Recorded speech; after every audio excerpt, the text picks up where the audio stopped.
Tak hanya dengan China, hubungan antara Amerika Serikat dengan sejumlah negara sekutunya juga memanas. Salah satunya Kanada, negara tetangga Amerika Serikat ini mengancam akan mengurangi setorannya kepada Amerika Serikat.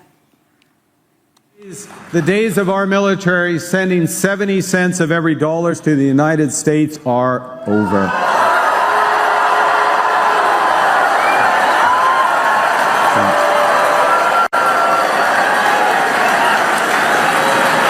We are going to build Canada strong with Canada Steel, Canadian aluminum, Canadian lumber, Canadian workers. Ya, pasca 21 jam perundingan Amerika dan Iran gagal, kedua delegasi negara tersebut pun meninggalkan Pakistan. Pemerintah Pakistan mencermati dan siap memfasilitasi kedua negara untuk berdialog di masa mendatang.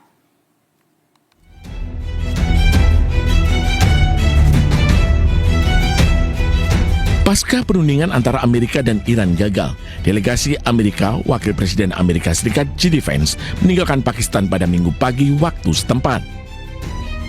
Wakil Perdana Menteri dan Menteri Luar Negeri Pakistan, Muhammad Ishaq Dar, dan Kepala Staf Angkatan Darat Marskal Lapangan Asim Munir mengantar J.D. Vance saat ia naik ke pesawat di Pangkalan Udara Nur Khan, Rawalpindi. Sementara itu, delegasi Iran yang dipimpin oleh Ketua Parlemen Muhammad Baghir Ghalibaf juga turut meninggalkan Pakistan. Ghalibaf dan delegasi yang menyertainya tiba di Pangkalan Angkatan Udara Pakistan Nur Khan di Chaklala. Rombongan Iran diantar oleh para pejabat Pakistan termasuk Menteri Luar Negeri Ishaq Dar. Setelah 21 jam pertemuan untuk merundingkan perdamaian, nyatanya Iran dan Amerika gagal menghasilkan kesepakatan yang tengah ditengahi Pakistan. On behalf of Pakistan, I would like to express gratitude to the two sides for appreciating Pakistan's efforts to help achieve the ceasefire and its mediatory role.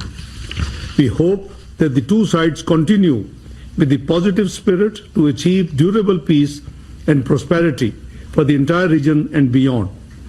It is imperative that the parties continue to uphold their commitment to ceasefire. Pakistan has been and will continue to play its role to facilitate engagement and dialogue between the Islamic Republic of Iran and the United States of America in the days to come. Keduanya memiliki pandangan berbeda mengenai 2 hingga 3 isu penting. Berdasarkan kesepakatan tersebut, terdapat tawaran Iran, salah satunya adalah pada prinsipnya setuju untuk membuka kembali Selat Hormuz. Sementara Amerika Serikat dan Israel menghentikan serangan terhadap wilayah Iran. Namun, Perdana Menteri Israel Benjamin Netanyahu menyatakan bahwa gencatan senjata sementara antara Amerika Serikat dan Iran tidak termasuk Lebanon.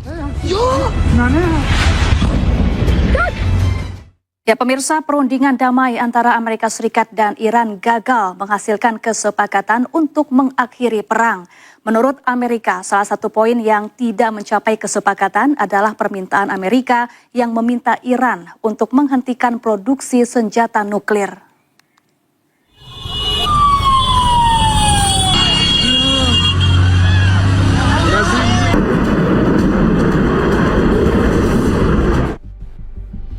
Perundingan damai antara Amerika Serikat dan Iran gagal menghasilkan kesepakatan untuk mengakhiri perang. Pihak Amerika mengatakan kegagalan dikarenakan Iran tak mau menerima syarat-syarat yang ditawarkan Amerika. Menurut Wakil Presiden Amerika, salah satu poin yang tak mencapai kesepakatan adalah permintaan Amerika yang meminta Iran untuk menghentikan produksi senjata nuklir. We have been at it now for 21 hours and we've had a number of substantive discussions with the Iranians. That's the good news.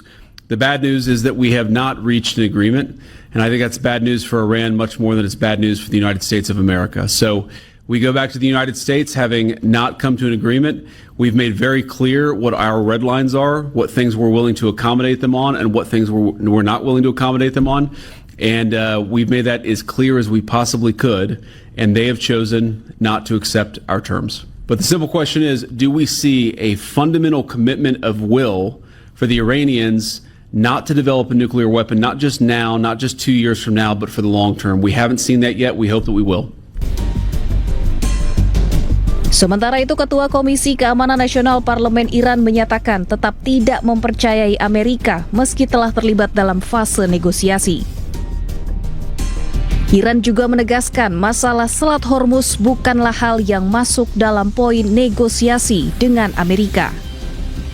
توصیه‌ای داریم. توصیه اون اینه که آمریکایی‌ها اگر میخوان بیشتر از این آبروشون نره اینقدر خلاصه خودشون رو به ریسمان کثیف و ضعیف رژیم صهیونیستی گره نزنن.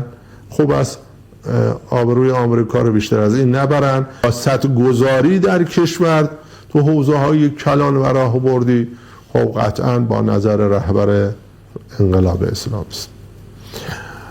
موضوع تنگه هرمز موضوعی نیست که ما با مذاکره بازش کنیم، با مذاکره ببندیمش و این رو بخوایم بگیم امروز مذاکره. اون یک آبراهی است متعلق به ایران اسلامی و سالهای سال ما با گذشت و با مدارا با مهمان نوازی گذاشتیم، اومدن رفتن. الان میخوام از این حق مسلم ملی استفاده کنیم. Perundingan yang dimediasi Pakistan antara delegasi Iran dan Amerika digelar di Islamabad pada hari Sabtu. Pembicaraan ini dilakukan setelah gencatan senjata bersyarat selama 2 minggu. Sementara itu, militer Israel terus melanjutkan operasi melawan Hizbullah dengan menyerang 120 target di Libanon dalam 24 jam terakhir.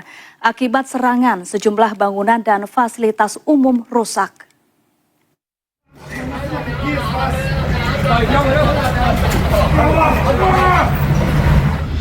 Petugas mengangkut jenazah anggota pasukan keamanan negara Libanon yang tewas dalam serangan udara Israel di Nabatiyeh. Pemerintah Lebanon mengonfirmasi serangan Israel terhadap istana pemerintah Nabatiyeh Serail menewaskan 13 personel kantor Direktorat Regional Keamanan Negara Nabatiyeh. Serangan Israel di Nabatiyeh menyebabkan sejumlah bangunan dan fasilitas umum rusak. Jumlah korban tewas akibat konflik yang berlangsung sejak 2 Maret hingga 11 April telah meningkat menjadi 953 orang. Militer Israel terus melanjutkan operasi melawan Hizbullah dengan menyerang 120 target di Lebanon dalam 24 jam terakhir. Eskalasi ini terjadi menjelang pertemuan delegasi tingkat tinggi Amerika Serikat dan Iran untuk menggelar negosiasi perdamaian di Islamabad, Pakistan pada 11 April. Serangan roket kembali mengguncang wilayah Israel Utara. Kali ini sebuah area parkir di Saf menjadi sasaran Hizbullah, menyebabkan kerusakan parah pada kendaraan.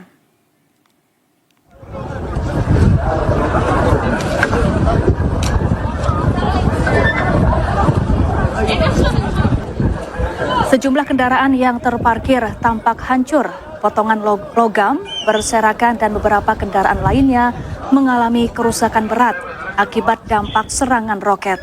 Tim layanan darurat langsung dikerahkan ke lokasi untuk mengamankan area dan melakukan penyelidikan dari dampak serangan.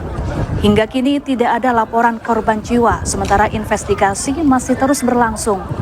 Konflik yang terus memanas ini meningkatkan kekhawatiran akan meluasnya krisis di kawasan Timur Tengah.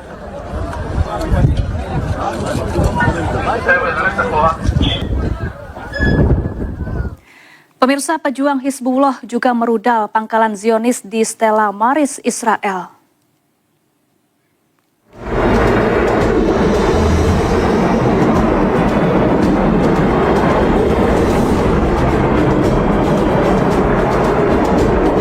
Pejuang Hizbullah terus menggempur pangkalan militer Zionis Israel di perbatasan Libanon Selatan. Serangan ini terus dilakukan meski gencatan senjata Iran dan Amerika Serikat sedang berlangsung. Pejuang Hizbullah terus melakukan gempuran terhadap Israel usai serangan bertubi-tubi ke Libanon.